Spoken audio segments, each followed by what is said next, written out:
मूसलाधार वर्षा की तरह कूड़ा कचरा आकाश से गिरने लगता है। पूरी नगरी पल भर में नरक बन जाती है। वाहन कचरे के सैलाब में फंसकर धीरे धीरे रेंगते हैं। धातुओं के टकराने की आवाजों में लोगों की चीखें घुल जाती हैं। हर क्षण प्रलय के आने का संकेत देता हुआ। सबसे चौंकाने वाली बात यह कि 114 वर्ष पुराने टाइटैनिक का अवशेष अचानक नगर की व्यस्त सड़क पर प्रकट हो जाता है। आखिर ये सब कैसे हुआ? कथा आरंभ होती है एक साधारण मछली पकड़ने की घटना से। समुद्र शांत होता है। एक मछुआरा अनायास पानी में प्लास्टिक की बोतल फेंक देता है। जैसे ही जाल ऊपर खींचा जाता है, एक भयानक चीख सुनाई देती है। जाल में कोई अज्ञात जीव फंसा होता है। मछुआरे भयभीत हो जाते हैं। दृश्य पास के तट पर जाता है। संयुक्त राष्ट्र से जुड़ा एक विशेष गुप्त दल एक छोटे मछुआरे गांव में पहुंचता है। कड़ी जांच के बाद उन्हें वही रहस्यमय प्राणी दिखाया जाता है जिसे मछुआरों ने लालच में मारकर गांव ला दिया था। सेना इस प्राणी को अत्यंत महत्वपूर्ण मानती है। पुराणों और लोक कथाओं में इसे जलमानव कहा जाता है। प्रारंभ में यह खोज साधारण लगती है,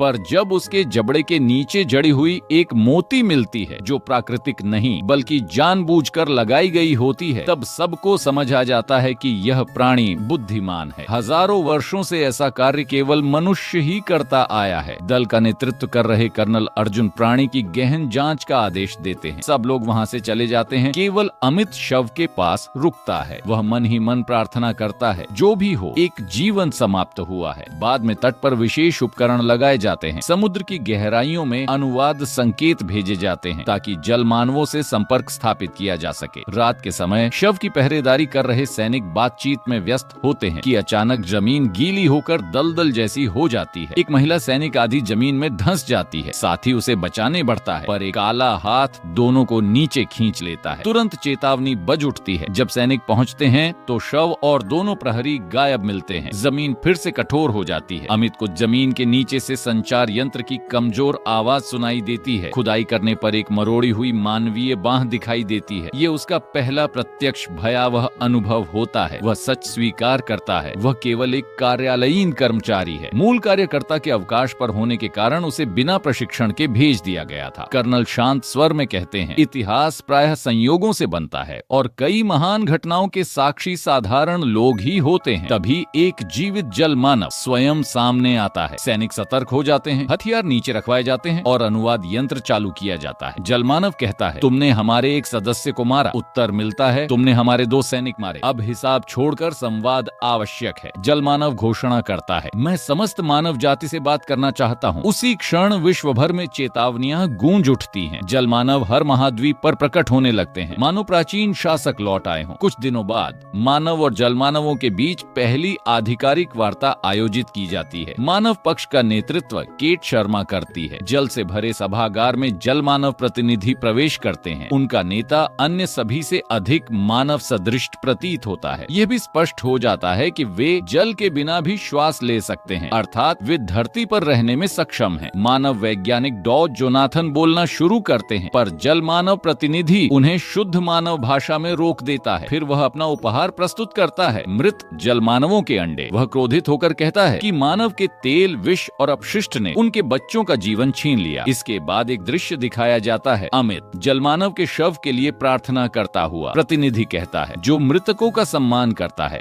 वही मानवता का सच्चा प्रतिनिधि हो सकता है। अमित स्वयं विश्वास नहीं कर पाता कि एक साधारण व्यक्ति आज पूरे विश्व की दृष्टि का केंद्र एक बन चुका है। अगली बैठक सीमित पत्रकारों की उपस्थिति में होती है। अमित को केवल लिखे हुए शब्द पढ़ने का निर्देश दिया जाता है। जब जल मानव फिर आते हैं तो उनका नेता शांत स्वर में कहता है, मुझे 1 गिलास जल चाहिए, स्वच्छ और उचित स्रोत से लिया हुआ। और यहीं से मानव और जल मानवों के बीच सैनिक तेजी से नदी के किनारे पहुंचे। नदी का 1 गिलास बेहद गंदा मटमैला पानी भरकर तुरंत अर्जुन के सामने रखा गया। जल जाति के प्रतिनिधि ने साफ शब्दों में अगली शर्त रखी, उसे यही पानी पीना होगा। गिलास में तैरते पीले कणों को देखकर अर्जुन का चेहरा तनाव से भर गया। उसी वक्त स्क्रीन पर नया निर्देश आया। उसने कहा कि पानी को पहले डिसइंफेक्ट किया जाना चाहिए और फिर प्रदूषण का मुद्दा उठाने लगा, लेकिन सामने वाला बीच में ही बोल पड़ा। उसे नेताओं की घिसी पिटी दलीलें नहीं सुननी थी। उसके मुताबिक अर्जुन किसी सिस्टम की कठपुतली नहीं बनना चाहिए। कुछ सेकंड की खामोशी के बाद उसने ईयरपीस उतार दिया और बिना किसी स्क्रिप्ट के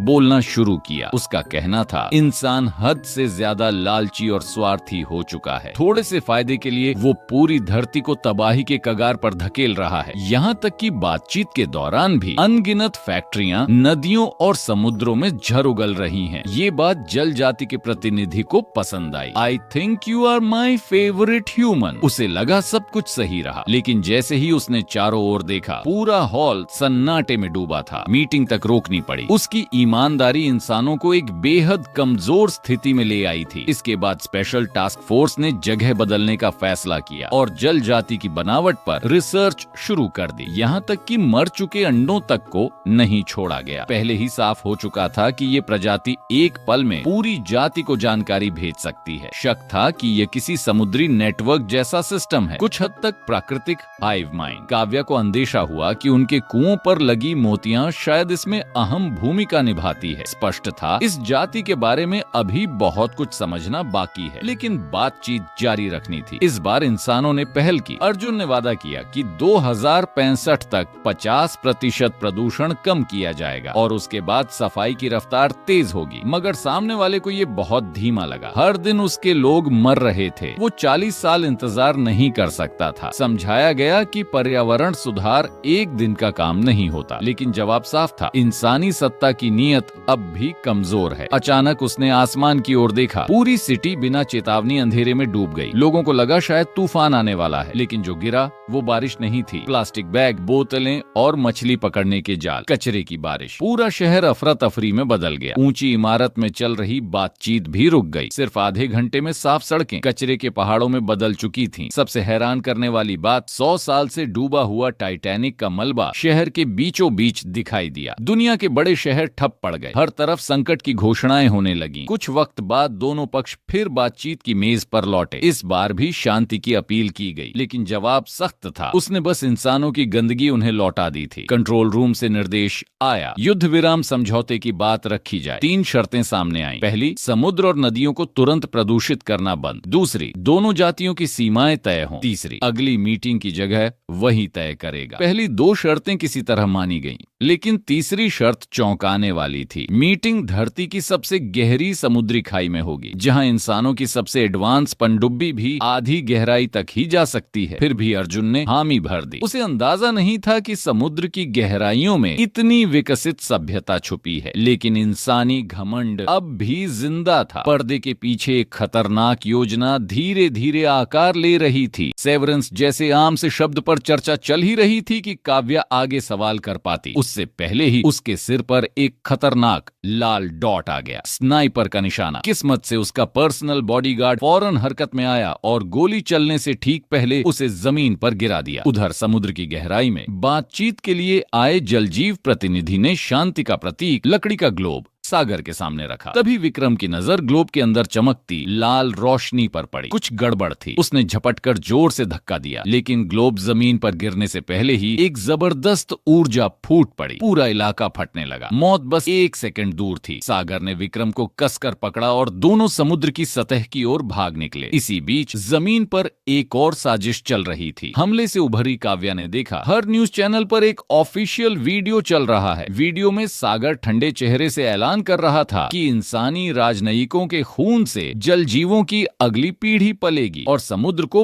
पूरी तरह बंद किया जा रहा है। हकीकत में दोनों सुरक्षित सतह तक पहुंच चुके थे, लेकिन ऊपर से गुजरते हेलीकॉप्टर की नजर पड़ गई। सी बेस पर पहुंचते ही विक्रम ने यूएन टास्क फोर्स को सब कुछ बताया। स्पष्ट था, वीडियो फेक था, पहले से तैयार किया गया। फिर भी सच्चाई दबा दी गई। सागर को एक स्पेशल मेटल वाटर टैंक में कैद कर किसी दुर्लभ जीव की तरह लंदन भेज दिया गया। गया। एस्कॉर्ट ड्राइवर निकला विक्रम का पुराना जानकार कालू। रास्ते भर वो ह्यूमन एनिमी को सज्जा दिलाने की बातें करता रहा। विक्रम अंदर से टूट चुका था। टैंक के भीतर झांकती उन गहरी आंखों को देखकर उसने फैसला कर लिया। उसने चालाकी से ट्रक की चाबी ली, गार्ड्स की बंदूकों के सामने एक्सेलरेटर दबाया और टैंक को सीधे समुद्र में धकेल दिया। खुद भी बिना सोचे कूद पड़ा। उसी पल से वह हीरो नहीं रहा, अब वह दुनिया का मोस्ट वांटेड गद्दार था। जब पूरी दुनिया इस जोड़ी को ढूंढ रही थी, तब असली खतरा सामने आया। थेम्स नदी के सेंसर्स पागल हो उठे। 9 शक्तिशाली जलजीव संकेत तेजी से शहर की ओर बढ़ रहे थे। काव्या सभी देशों के दूतों के साथ तैयार थी। तभी जलजीवों का नेता ज्वार अचानक हॉल के बीच प्रकट हुआ। बिना किसी औपचारिकता के उसने सवाल दाग दिया, इंसानों ने बातचीत के दौरान हमला क्यों करवाया? काव्या ने बस इतना कहा कि मानव सभ्यता गलतियों से भरी है और वह इस हिंसा पर खेद जताती है। ज्वार का मकसद साफ था, सागर को वापस ले जाना। उसका अपराध था कि विस्फोट के वक्त उसने इंसानों को बचाने के लिए अपने ही लोगों की जान जोखिम में डाल दी। जवाब में साफ कह दिया गया, न तो वह यहाँ है और अगर होता भी तो सौंपा नहीं जाता। ये इंसानों का मामला है। गुस्से में उसने अपना स्टाफ जमीन पर पटका। शहर में जंग फैलने लगी। लोहे पर जंग महामारी की तरह फैलने लगी। इमारतें गलने लगी। सभी समझ गए दोनों सभ्यताओं की टेक्नोलॉजी एक लेवल पर नहीं है। यह नेगोशिएशन शुरू से ही अनइक्वल थी। इधर दोनों एक अबैंडन्ड बिल्डिंग में छिपे थे। विक्रम घबराया हुआ था, लेकिन सागर अजीब सी मासूम एक्साइटमेंट में था। उसने बताया, समुद्र की ठंडी अंतहीन जिंदगी से ज्यादा उसे जमीन की गर्माहट पसंद है। उनके समाज में न परिवार होता है न प्यार, बस एक सिस्टम। आग की रोशनी में दोनों करीब आ गए। दिल की धड़कन तेज थी। बाहर सर्च लाइट्स घूम रही थीं। दुश्मन पास था, लेकिन अंदर एक खामोश रिश्ता जन्म ले रहा था। भविष्य के लिए पहाड़ों में छिपने की योजना बनी, लेकिन वांटेड होने की वजह से मदद चाहिए थी। मजबूरी में एक फोन लेकर बेटी को कॉल किया गया। जो नहीं पता था, पूरा परिवार पहले से सर्वेलेंस में था। मुलाकात की जगह पहुंचते ही अलार्म्स बज उठे। चारों तरफ से सैनिक घेर चुके थे। एक तरफ यूएन टास्क फोर्स उसे जिंदा पकड़ना चाहती थी, दूसरी तरफ हार्डलाइनर जनरल, उन्हें बस एक डेड बॉडी चाहिए थी। तनाव चरम पर था। तभी एक तीखी आवाज गूंजी। सबने कान पकड़ ली। इसी अफरा तफरी में सागर ने आखिरी बार उसकी ओर देखा और पुल से नीचे कूद गया। समुद्र में जलजीवों की असली ताकत दिखी। वे धातु